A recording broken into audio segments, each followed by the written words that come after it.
Pastor Rajesh ने जो मेरे को विषय दिया वो थोड़ा सा गंभीर है, और जिस प्रचार में यीशु मसीह का नाम नहीं है वो प्रचार नहीं है। तो शुरुआत हम सुसमाचार से ही करते हैं। जो पास्टर राजेश ने बताया सुसमाचार, परमेश्वर यीशु मसीह हमारे लिए इस धरती पे आया, मारा गया, गाड़ा गया, फिर जी उठा और फिर दोबारा आने वाला है हमें लेने के लिए। तो कौन कौन ये महसूस करता है कि हम परमेश्वर जब आएगा हम परमेश्वर यीशु मसीह के साथ जाएंगे? जो जिसका आधा हाथ नीचे उसको यकीन नहीं है कि शायद हो भी सकता है या नहीं भी हो सकता है, कोई नहीं, आप हाथ नीचे कर सकते हैं। ऐसा नहीं कि परमेश्वर यीशु मसीह के साथ जाने के लिए सबसे पहला जो क्राइटेरिया है वो क्या है, मतलब क्या सबसे पहली चीज है जो हमारे अंदर होनी चाहिए और हम परमेश्वर के साथ जा सकते हैं? विश्वास, सबसे पहली चीज विश्वास, बिल्कुल ठीक है। और पवित्र आत्मा का सहायता चाहिए। पवित्र आत्मा के सहायता के द्वारा हम कुछ नहीं कर सकते, उसी से हमें सब कुछ सीखने को मिलता है। बिल्कुल, वो सहायता करता है हमारी, बिल्कुल ठीक है। सबसे पहली चीज जो परमेश्वर है वो चीज हमारे अंदर होनी चाहिए, यानी सबसे पहले परमेश्वर पवित्र है।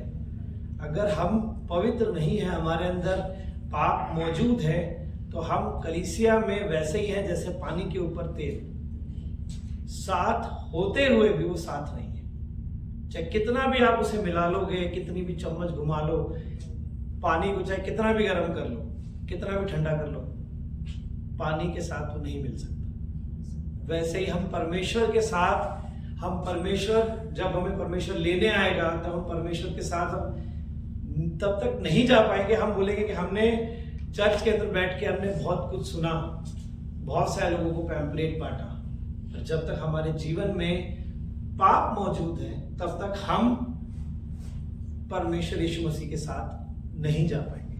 ये कड़वा सच है। ये हमें, ये चीज ऐसी है जो हमें सबसे ज्यादा जानने की जरूरत है, क्योंकि ऐसा है जैसे जो हम सब अपने अपने घरों में रहते हैं। जब हम अपने अपने घरों में रहते हैं तो हम अपने घर की सफाई की जिम्मेदारी हमारी है। तो जब हमारे घरों के बाथरूम की नालियां जाम होती है, जिम्मेदारी किसकी है? करी किसने नाली जाम? हमने स्वयं ने करी। और नाली में साफ चीज होती है, गंदी होती है।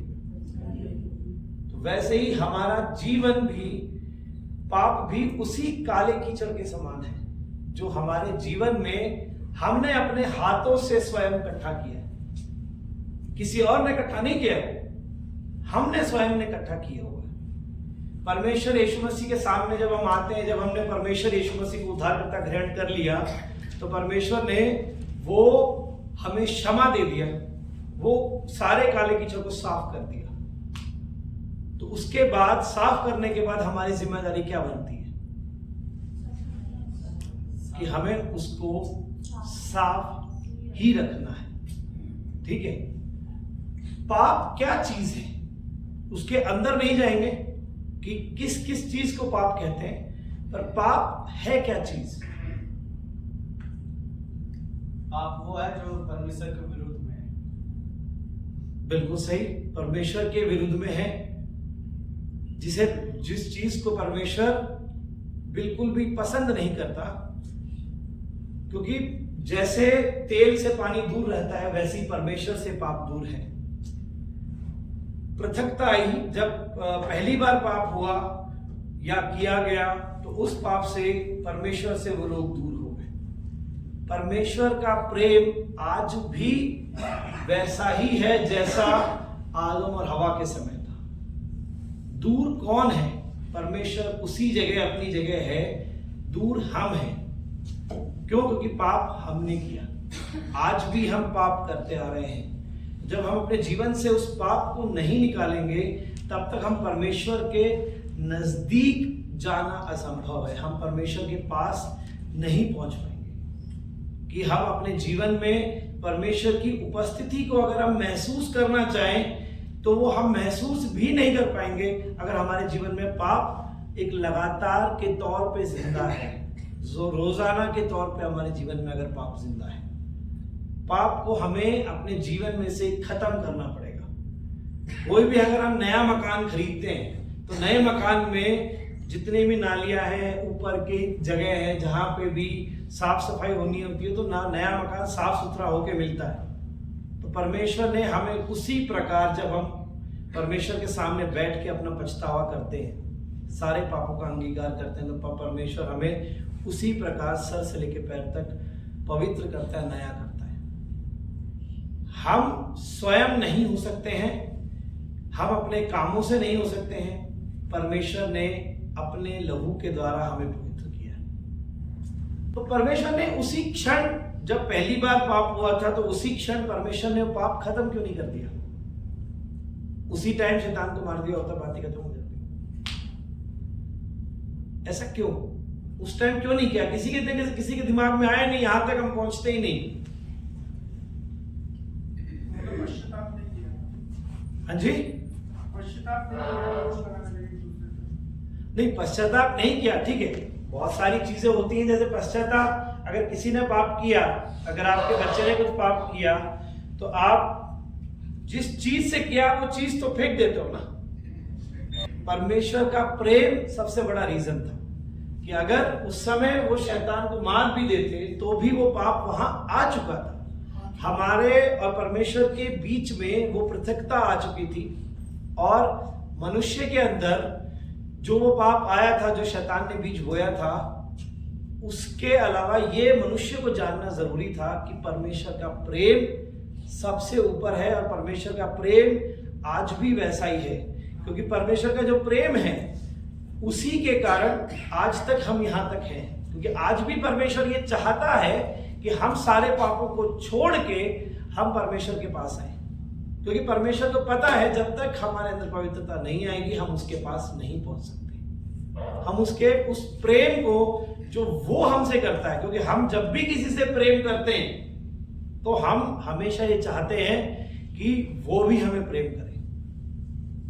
तो सोचो, परमेश्वर की इच्छा आज भी वो आधी अधूरी सी है कि हमने परमेश्वर को वो प्रेम नहीं किया। परमेश्वर हमारे जीवन के शुरुआत से लेकर के अंत तक, परमेश्वर सदा एक ही जैसा रहता है, उसका प्रेम वैसा ही है।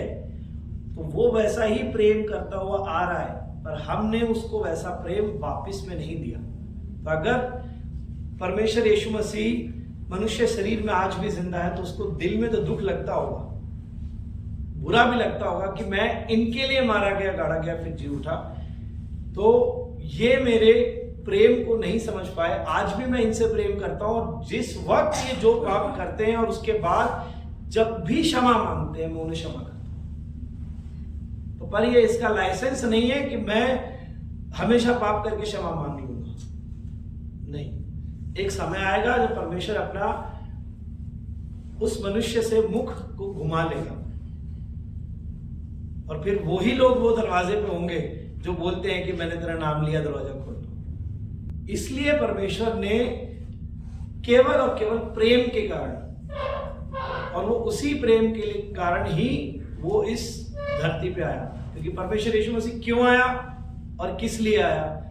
इसलिए आया कि वो हमें हमारे पापों से छुड़ा सके, अलग कर सके, पापों से अलग करके पृथक कर सके और वहां खड़ा कर सके।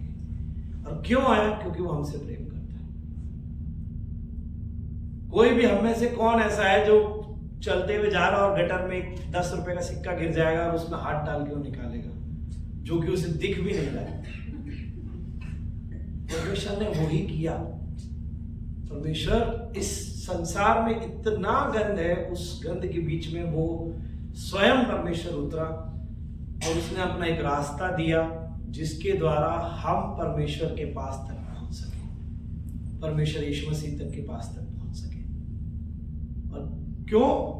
क्योंकि एक प्रेम ही है, परमेश्वर का प्रेम ही है। परमेश्वर का भय नहीं है, परमेश्वर दंड देने वाला परमेश्वर भी है, पर परमेश्वर का केवल प्रेम ही हमें वहां तक लेके जा सकता है। क्योंकि प्रेम हमें सब कुछ करा सकता है, प्रेम ही करा सकता है, भय नहीं करा सकता है। भय बहुत हद तक बहुत सारे लोगों को पहाड़ों तक ले जाता है। भय बहुत सारे लोगों को बलिदानों तक ले जाता है। ऐसे ही बीच में एक दो सुनने में आए थे, पढ़े लिखे लोग किसी और के बच्चे को अगवा करके अपने घर में रात को बलि देने वाले थे, तो वो पकड़े गए। उसका सीसीटीवी कैमरा है तो सब पकड़े जाएंगे, तो वो पकड़े गए, न्यूज में आया था।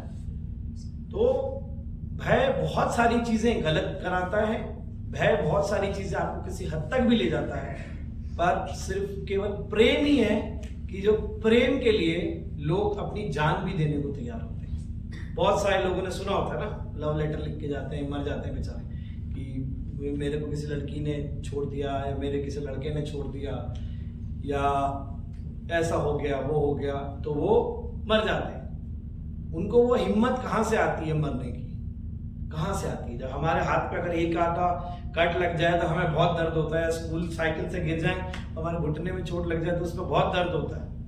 वो हिम्मत कहाँ से आती है? क्योंकि वो हिम्मत प्रेम लेकर आता है। और परमेश्वर यीशु मसीह का जो ये वचन है, इसको अपने जीवन में ढालने की शक्ति भी परमेश्वर का प्रेम ही देता है, और उसको पाप को छोड़ने की शक्ति भी परमेश्वर का प्रेम देता है। जैसे यहाँ पे हम आए इतनी दूर 11-12 घंटे का सफर तय करके, और गलती से हम गलत पहाड़ पर चढ़ जाते, मानो बस हमारी गलती से किसी गलत सामने वाले पहाड़ पे चली जाती, और वहां पे हम जाकर के वो जगह ढूंढ रहे, वो जगह हमें मिलती ही नहीं। तो फिर हम क्या करते? वापस उतर के फिर इस पहाड़ पर चढ़ते ना, जहां हमें जाना है, जहां हमारा रास्ता तय है। तो जब हम अपना जीवन प्रभु यीशु मसीह में आने से पहले जिन भी पापों के द्वारा हमने अपना जीवन शैली को बनाया था, जिस भी तरीके से बनाया था, हम अपने जॉब के अंदर 15,000 सैलरी है और 7-8 हज़ार रुपए ऊपर से हम बना करके गलत बिल बना के दे रहे हैं, या फिर कोई चीज निकाल के बेच करके अगर हम बना रहे हैं, तो हमने जीवन में जो भी गलत काम करके या झूठ बोल के छुट्टी ले ली, काम नहीं किया, जैसा भी हमने अपना जीवन बनाया था, खड़ा किया, जब प्रभु यीशु मसीह के आने के बाद उस जीवन को, उस पापों को हमें छोड़ना है।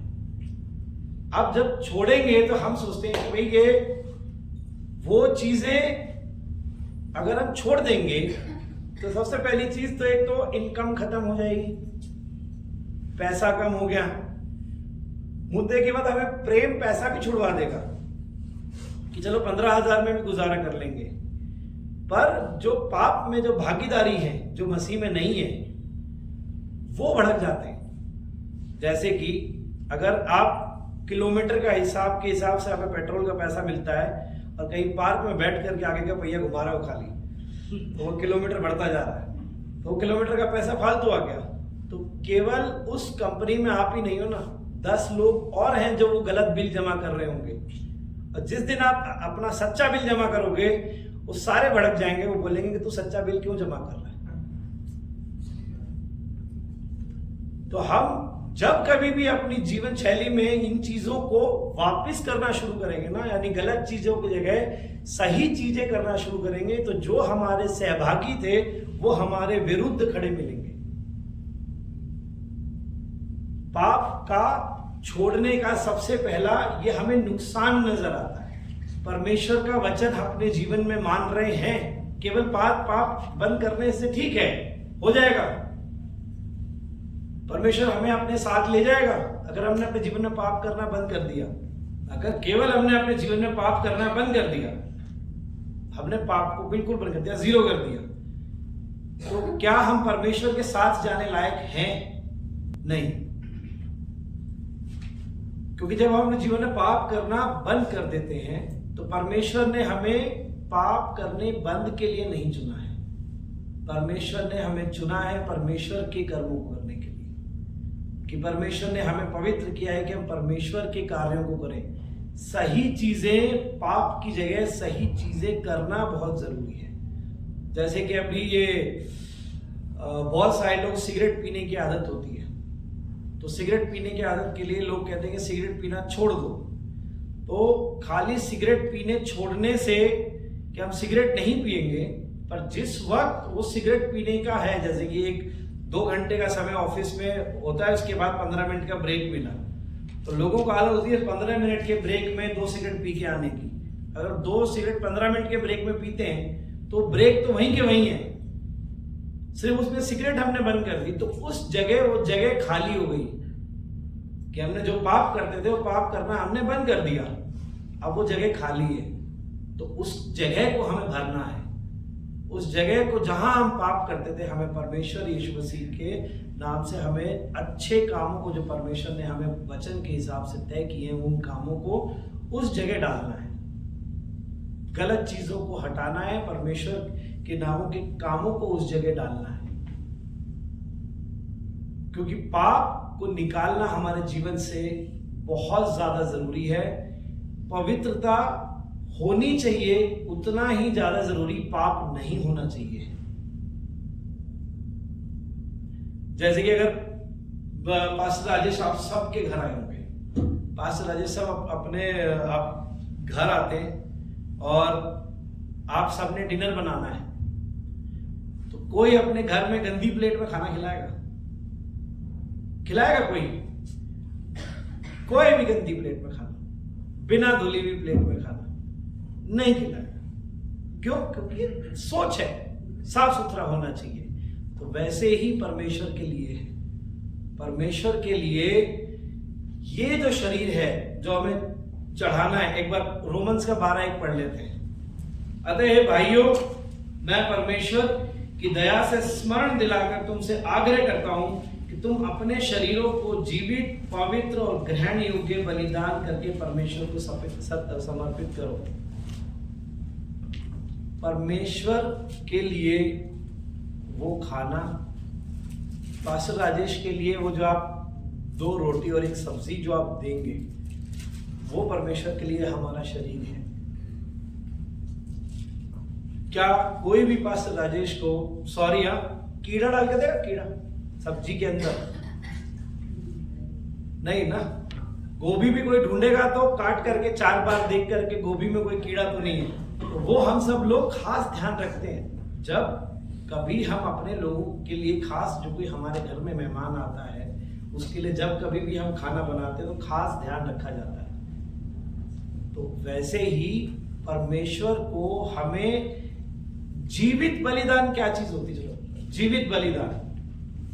अगर हम जिंदा है, बलिदान तो हम आज तक सुनते आए बलि देनी है, बेचारे का जिसका भी कटना होता है वो धड़ से सर अलग हो जाता है। पर जीवित बलिदान का क्या मतलब है? जीते जी अपने आप को बलिदान करना, सही तरीके से, बिल्कुल जीते जी अपने आप को बलिदान करना। दुख उठाने को नहीं है ये, इसको दुख उठाने को नहीं कहते। बलिदान जैसे कभी भी हम अपने जीवन में से किसी की भी भिखारी जो आजकल सड़कों पे बहुत ज्यादा दिखने लग गए हैं लॉकडाउन के बाद, जो कि रेड लाइटों पर बहुत ज्यादा मांगते हैं। बच्चे भी आजकल छोड़ रखे हैं सब लोगों ने, ये बहुत गलत है, होना तो नहीं चाहिए। बट फिर भी जब कभी हम उसको देना चाहें तो हम 5 रुपए 10 रुपए हम उसको देते हैं, अगर कभी मन में आए तो हम देते हैं। किसी ने 500 रुपए दिए कभी भी, तो वो अगर 500 रुपए दोगे तो वो 15 दिन तक याद रहेंगे। अगर दे दिए गए अपने जेब से तो अपने दिल में वो दर्द होता है, वो चुभता है, 500 रुपए याद आता है कि जब भी दिया जाएगा वो हमेशा सदा सर्वदा याद रहेगा कि मैंने दिया था। तो वो जो दर्द है, उस दर्द को अपने जीवन में उठा करके परमेश्वर के लिए जीवित बलिदान होना है। अपने सबसे पहली चीज, कांटा जब किसी के पैर में चुभा आज तक, कांटा कभी बोतल कभी कांच, मेरे पैर में चुभा था, एक बार ऐसे पैर रखा तो गोल था, तो यहां पे घुस गया था, तो मेरे को तो बहुत दिन तक बहुत दर्द रहा था। तो अब कांटा चुभा है तो उस कांटे को निकालते हैं कि नहीं निकालते? वहीं रहने देते हैं, निकालते हैं। तो जब उस कांटे को निकाला जाता है दर्द होता नहीं होता है?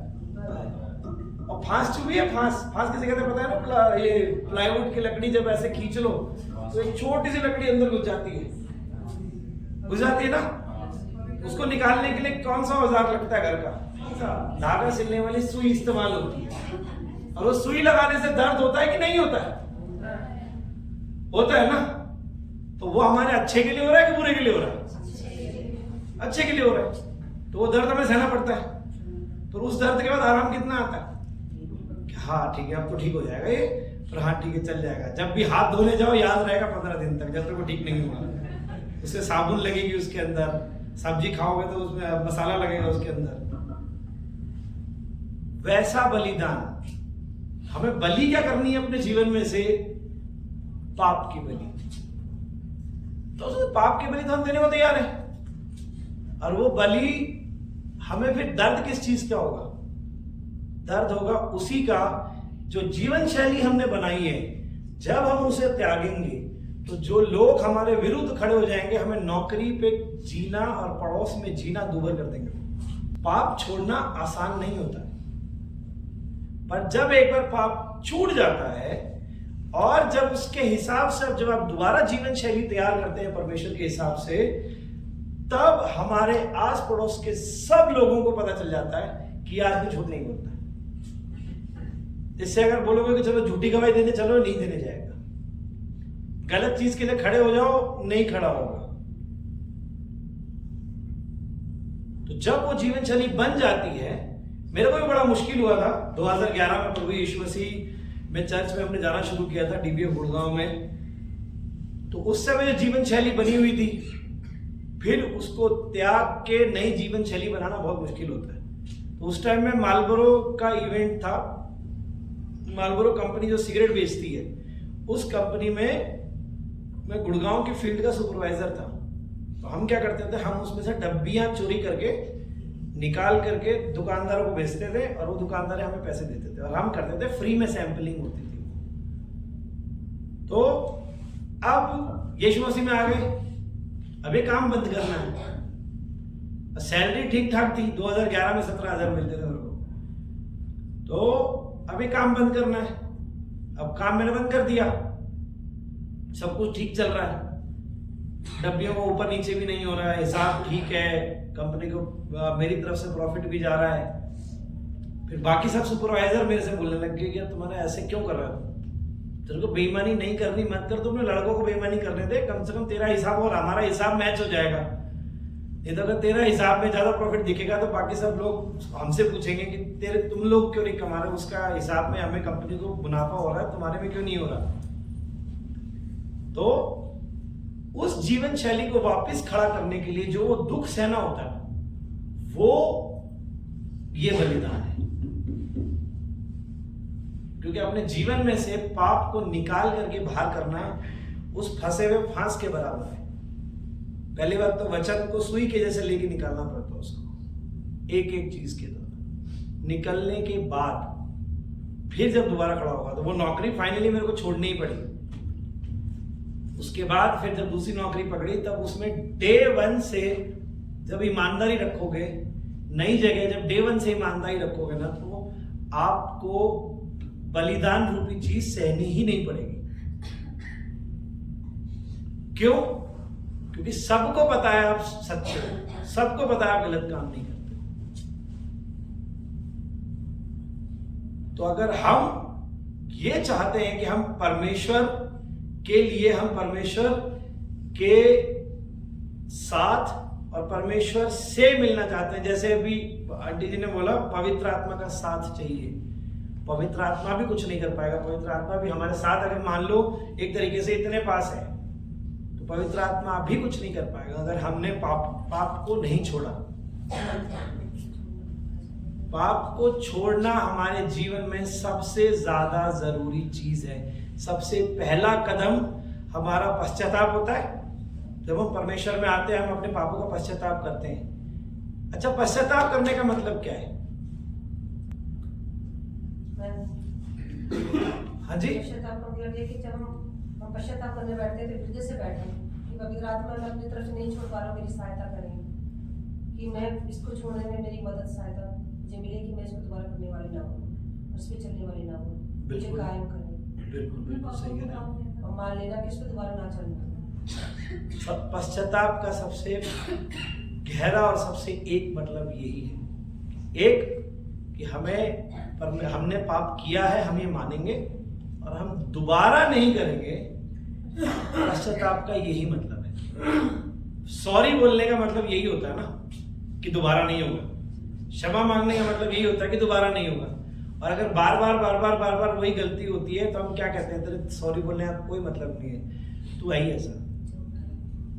सभी को बोलते हैं, खासकर बच्चों को तो बोलते ही हैं, क्योंकि वो बोलते हैं गलती करनी है, उसने 6 बार फिर सॉरी बोलना है कि मैं तुमने तो बार गलती करनी है, ऐसा नहीं है तो आपको सजा मिलेगी। तो परमेश्वर अपना हाथ उस सजा की तरफ लेके जाए उससे पहले पाप करना बंद कर दीजिए। जो सबसे गहरी बात और सबसे सीरियस टॉपिक है ये पाप। क्यों? क्योंकि हमारे सबके हृदय में बैठी हुई वो सुई जिसको निकालना है ना, इसको कांटे को निकालना बड़ा मुश्किल है। और निकालोगे तो दर्द बड़ा होता है, क्योंकि बड़े दिनों से बसा हुआ।